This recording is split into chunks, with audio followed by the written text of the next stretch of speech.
In step 1, you used a styrofoam noodle to help master the important skill, flipping straight over on your turn. Try to go straight over and don't let go of the noodle. After you flip, stand back up and get ready to try it again. Once you get the hang of this drill, try speeding it up.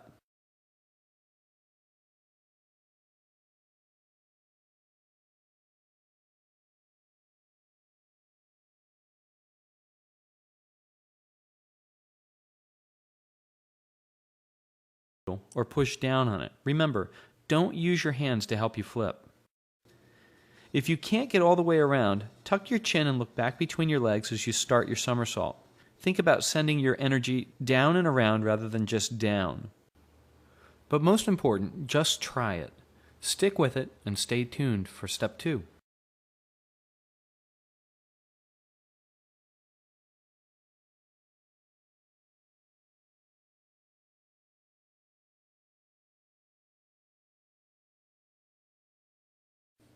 In step 2, you'll again use a noodle, this time to learn how to flip without using your hands or arms to get around.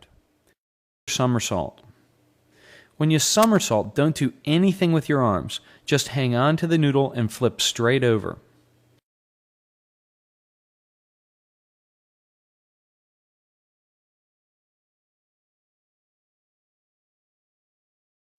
If you do this correctly, your arms should be above your head when your feet hit the wall, and you can just push off.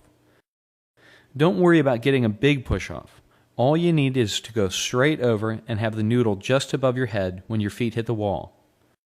Used a noodle and then 2 pull buoys to help you flip without using your hands or arms to get around. Once you get the hang of this with the noodle, try it with 2 pull buoys. The pull buoys will have more flotation than the noodle and will imprint the feeling of weightless hands as you flip. Don't try to set any speed records in this drill. Just keep everything relaxed and easy. Go straight over, and your hand should be right there waiting for you.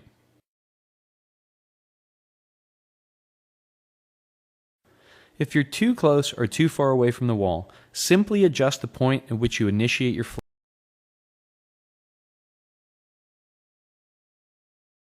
Here's step number 3 in our 5-step sequence for learning the flip turn. Even if your flip turns are pretty good, this drill will help make them faster by making you more aware of your hands and arms. You'll take away the equipment and see if you can flip straight over without using your hands.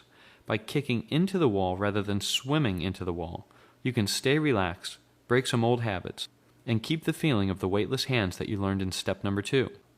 Take a big breath, put your face in the water, and kick toward the wall. Keep your arms extended behind you and imagine that you're holding the noodle or pull buoys in your hands. When you get about 2 feet from the wall, do a straight over somersault and push off on your back. When you somersault, don't do anything with your arms. If you do this correctly, your hands and arms should be above your head when your feet hit the wall. Bring your hands quickly into streamline and push off on your back.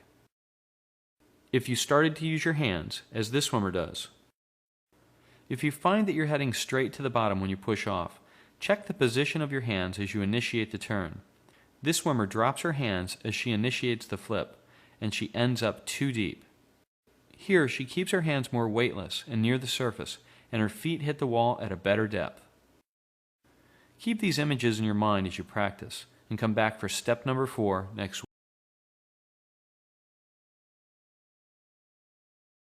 Push off in the shallow end with arms extended and eyes looking down.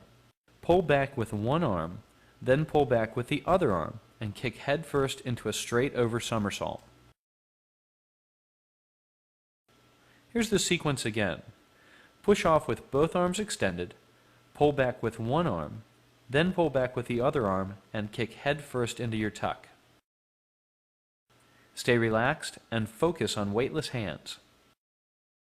If you're too close to the wall or too far away, as this swimmer is, adjust how soon or how hard you make your final pull. If you want to add a fine point to do this really well, look for your knees as you somersault. By looking for your knees, you'll stay in a tighter tuck and will flip faster with less effort.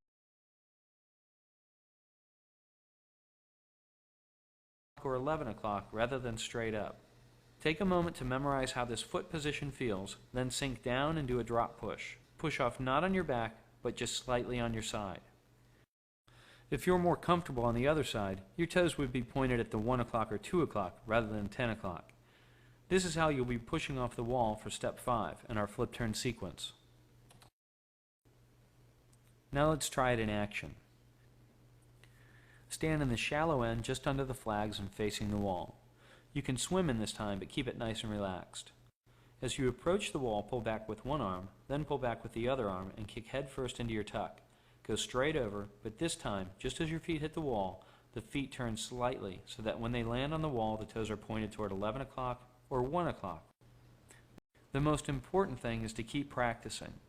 This swimmer is still in the learning stage for flip turns.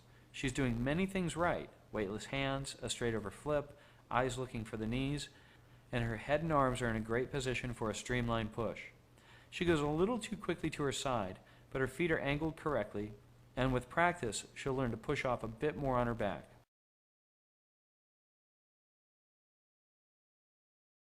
Your hands and arms. Using the hands and arms may feel like the right thing to do, but it actually slows down your rotation. It also causes you to pause before the push-off, so that you can get your arms back in a streamline.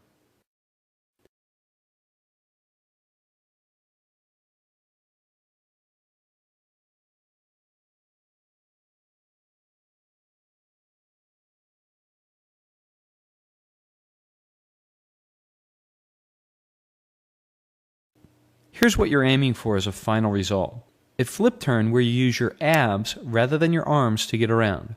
If you can keep your arms out of the equation, they'll be ready to help you streamline when your feet hit the wall. How to do it.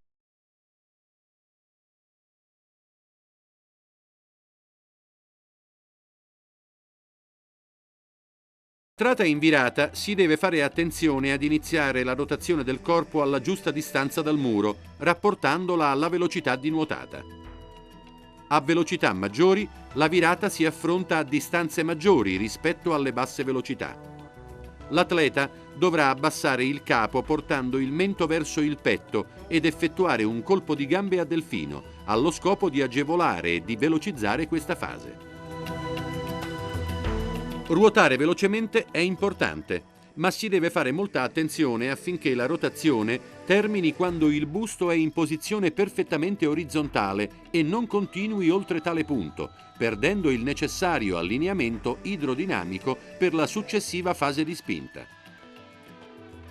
Le gambe saranno portate verso il muro, aprendo l'angolo tra il busto e gli arti inferiori con un riporto basso, parallelo alla superficie dell'acqua, evitando cioè di slanciare le gambe in alto, movimento che ha come conseguenza l'affondamento del corpo. Si dovrà inoltre evitare accuratamente di effettuare inutili movimenti delle braccia per stabilizzare il busto durante la rotazione.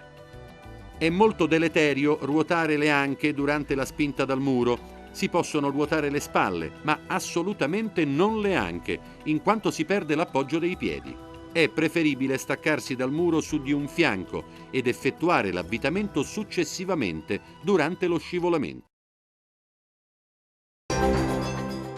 Immediatamente dopo aver abbandonato la posizione sul dorso, immergere il capo ed effettuare un colpo di gambe a delfino per facilitare la rotazione del corpo, analogamente alla virata dello stile libero.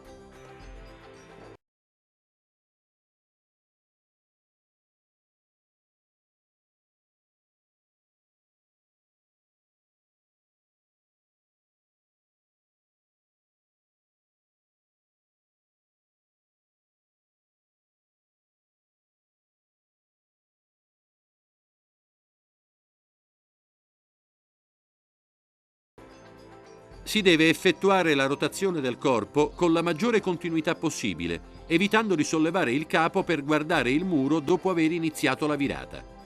L'interruzione della continuità di tale azione, infatti, può portare alla squalifica. Attenzione! Evitare in questa fase gli inutili movimenti delle braccia e l'eccessivo affondamento del corpo.